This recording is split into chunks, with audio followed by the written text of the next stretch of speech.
what is a cluster headache and how does it differ from what most people might assume, the image that they get in their mind when they hear the term headache?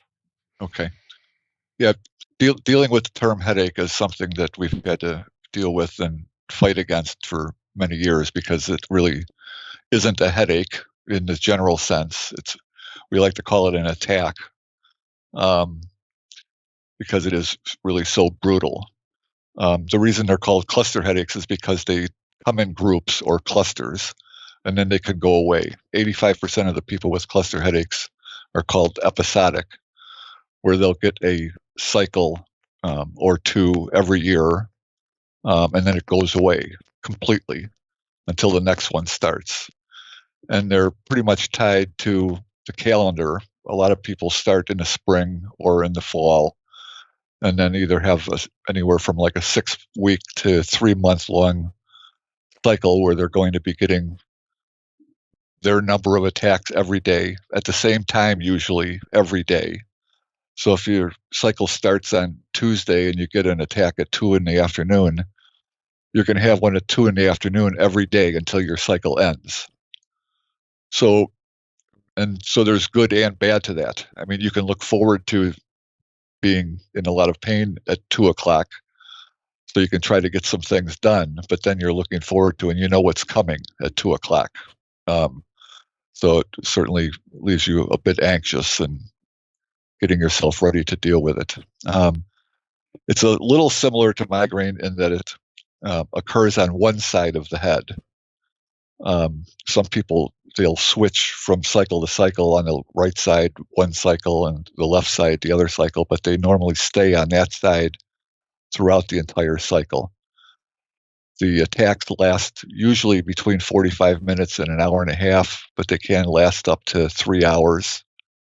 And however long it lasts, it's going to last that long unless you find something to interrupt that.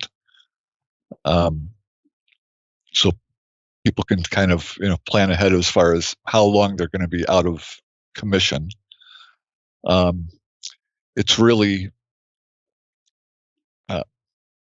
people don't like comparing things, but cluster headaches are generally accepted by those physicians that understand what they really are as the most painful condition known to man. I mean, it goes past the point of being in shock, where if somebody was in an accident and their arm was crushed and they kind of go into shock and kind of, blocks out a lot of that pain and you're not really sure what's going on. But the pain from cluster headaches, I mean, it just zips right past that. And so you don't even go into shock. So people normally, once it starts and once it's up to its peak, they'll be on their hands and knees, banging their head on the floor, trying to knock themselves out, or in the shower, banging their heads on the ceramic tile, trying to knock themselves out. And it's impossible to knock yourself out. The pain just keeps you in the moment. And like I said, that pain is going to last for an hour and a half, and then it goes away completely until the next one. There's a little lingering after effects as far as your mental state, but other than that, the pain itself is completely gone. And it's believed to be centered in the hypothalamus in the brain, which is your body clock. So it's really, like I said, good and bad that you know when it's going to be happening, but your brain is really setting it off at those specific times every day.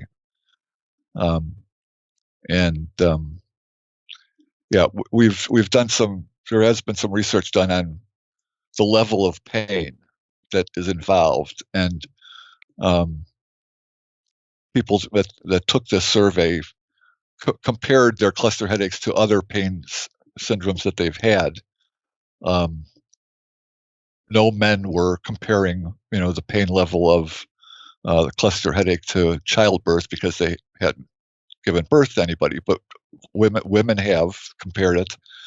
There were 29 people that had actually had a gunshot wound and were able to compare their cluster headache to a gunshot wound, and the clusters were scoring in the 9s and gunshot wounds were in the 6s and 7s. So And that included people that had actually survived a suicide attempt and shot themselves in the head. And that fortunately or unfortunately, they survived, and the pain from the gunshot wound wasn't nearly as bad as the cluster headache attack.